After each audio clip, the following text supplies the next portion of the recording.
My name is Lawrence Reineke, R-E-I-N-E-K-E. In World War II and the B-29 programs, I was a captain. I was a combat intelligence officer, also known as S2 of the 871st Squadron of the 497 Group of the 73rd Bomb Wing. We were going to talk about the B-29 experience. Sitting in Saipan, we watched the Armada going up there with all of the ships, and it was a heart-stirring thing to realize how fast America had rebuilt itself from the disaster of Pearl Harbor. As we talked with the air crews, and we became more and more interested in Iwo, because now we knew it was going to be invaded, and shortly, not as shortly as we thought it would be available for B-29's. Saipan had been a forward base, and we had 23 or 25 air raids, and we had a lot of problems. But the last air raid was in January of 1945, and shortly after, the brass decided we go back to stateside etiquette with saluting and neatly pressed trousers and all the rest of what we call chicken. And so I thought maybe I should move on. So I went to see the Wing S2, and I said, I'd like to go to Iwo Jima. And he said, no, there's no need for any intelligence officer on Iwo Jima. And I held my patience, and I said, well, just in case you need one, I said, would you put me down as a volunteer? And about 3 days later, about 6 o'clock in the morning, I was awakened and told to get ready to go Iwo Jima. And I finally ended up there on March the 23rd, riding in the nose of a B-24. And the pilot of the B-24 took us around the island several times. And we were maybe 500-600 feet. Watching the flamethrowers burning out the Japanese, and finally we landed. I was part of a little detachment of 86 men and officers. It was basically an engineering outfit to repair the B-29's that were landing. They were already landing there before I got there, and get them back to Saipan or dispose of them one way or another. Apparently, communications had ceased because the island command didn't know that we were coming. So finally, they found some cans, and we had sea rations, which we dipped out with a dipper, I guess you can call it, and looking for pork and beans, of which there were very few. And that night, we were sent to a field, I would say roughly a half a mile or so from Central Field. Iwo had 3 fields, South Field, Central, and the North Field. They were Motoyama number 1 was South Field for the Japanese. Motoyama number 2 was the Central Field for the B-29. And number 3 had been not completed by the Japanese, but they put all their wrecked fighter planes alongside of a place, which would later be our North Field. And our men had a good time shooting up these wrecks. But anyhow, we were put in this field about quarter of a mile, half a mile maybe from the runway. I awakened this one morning, and I heard a lot of gunshots, and a few bullets sailed over our little area where we were sleeping. And I got up, and the communications officer, Lee Graham Cummings, who was 6'4" and was named, of course, Short Cummings, said, there's a battle going on over there. So we struggled down the hill, and a Marine in an outpost stopped us from going any farther. So we had a ringside seat at the Manzi attack of the Japanese, roughly some 300 Japanese making their last stand.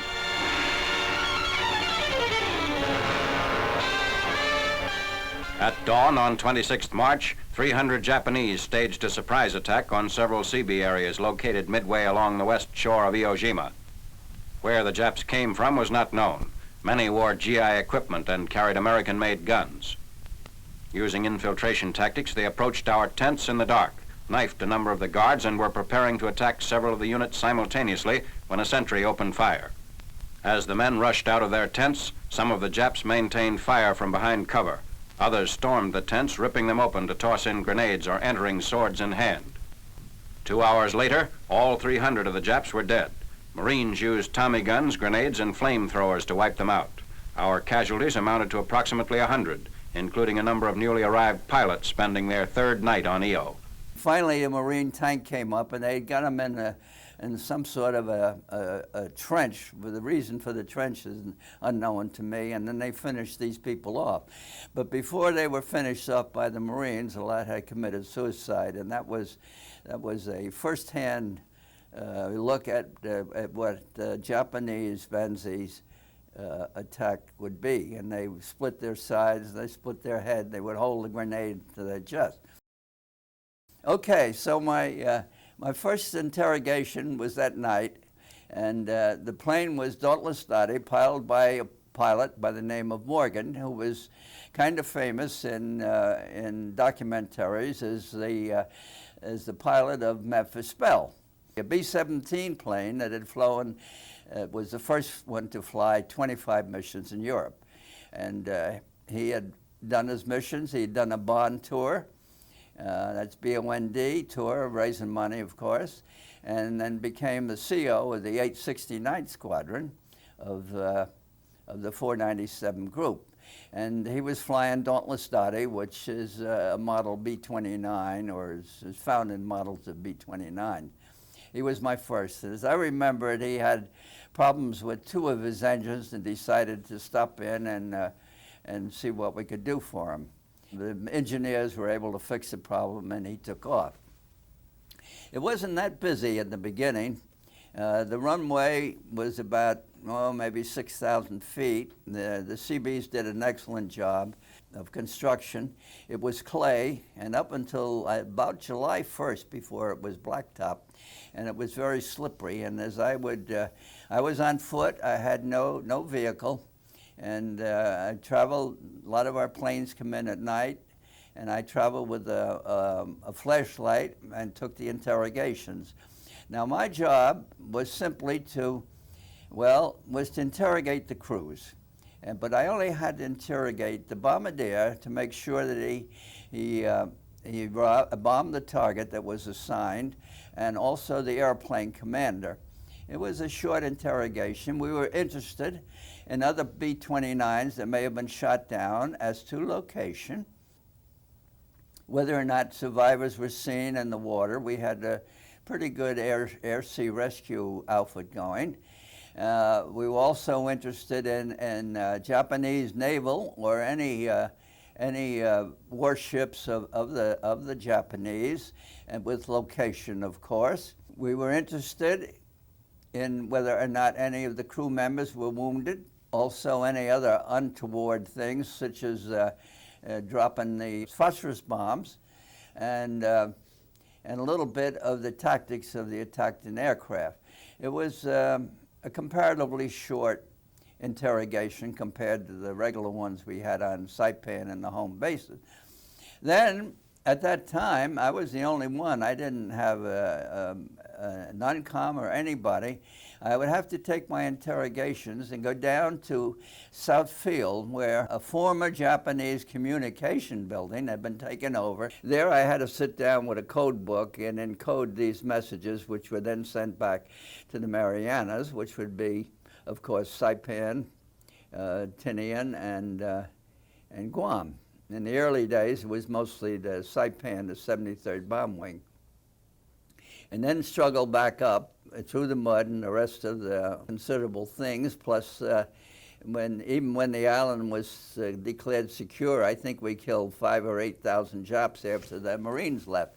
So there was always the hazard of being shot by a sniper. As I say, I was not an engineering officer, so I picked up many of the duties of a support officer, such as getting these troops fed, getting them someplace to sleep, getting them back to the Marianas, and guarding them. So I had no weapons So somehow or another, I was looking for some superior weapons other than the Air Force.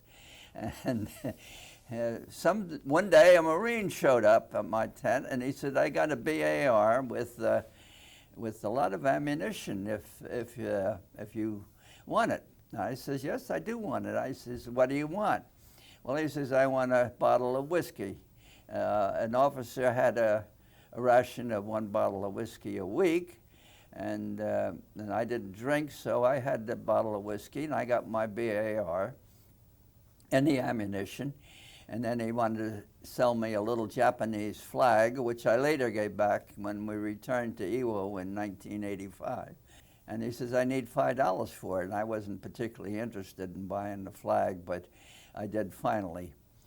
So then we started, and in those early days, it was very easy. But pretty soon, the 313th came into being, and the missions became larger with a number of aircraft, and I was kept pretty busy, and I would run them from one airplane to another. In May, we had 2 service groups come, and that was a blessing because out of those 2 service groups, I got a Jeep. I got a Jeep, and I also found a sergeant. So when an airplane landed, and the B-29, I would be in my Jeep, and I would interrogate the 2. But if the plane said, all we need is gas, I went on, and then the engineering group followed in his Jeep. What's wrong with the plane? The communications officer, and of course the gas people. So we were the biggest gas station, I guess, in the whole Pacific. So there was a time, and the raids getting bigger and bigger, and I remember one raid, I think it was on Yokohama, to the best of my memory, which is not that good. And we had 94 B-29's that landed on Iwo. Some were pretty badly shot up. There was no way that I could interrogate the 94 crews, so I just sat at one end of Central Field, and or I could watch South Field and Central Field and take down the tails, which the tails indicated the group and the wing, and if you got the number, it also indicated the aircraft. And of course, it was a very, very bad mission, and the Marianas kept sending up, where is so-and-so, where is so-and-so, and all I had was my list of planes that had landed, and I could tell them, well, it's landed, but it hasn't been interrogated yet. Sometimes they come in and bail the crews out. I had an experience with Harry George at 73rd Bomb Wing Reunion, and he was telling me about, they came into Iwo Jima, was fogged in. They had 2 wounded gunners aboard, and they fastened the parachutes on them and pushed them out and hoped that the gunners could pull the ripcord and land.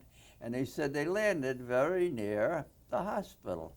And I said, Harry, they landed within 100 feet of the hospital, which astounded him. He says, how do you know that? I said, well, I was the intelligence officer that interrogated the crews. We had one B-29 come in. His landing gear wouldn't retract. He had a lot of problems. He could not land the aircraft, so he bailed his crew out, and we picked them. When I say we, I mean, of course, the personnel on the island, and not myself personally. We were able to get all the crew. Nobody was really injured. They made good landings. But the co-pilot, or the pilot, which is the B-29, had been shot and killed. And he was in the aircraft, but the aircraft was flying around on automatic pilot and very erratically circling the island, and the island command was concerned that this aircraft may land or crash on an Iwo and kill people and property and so forth.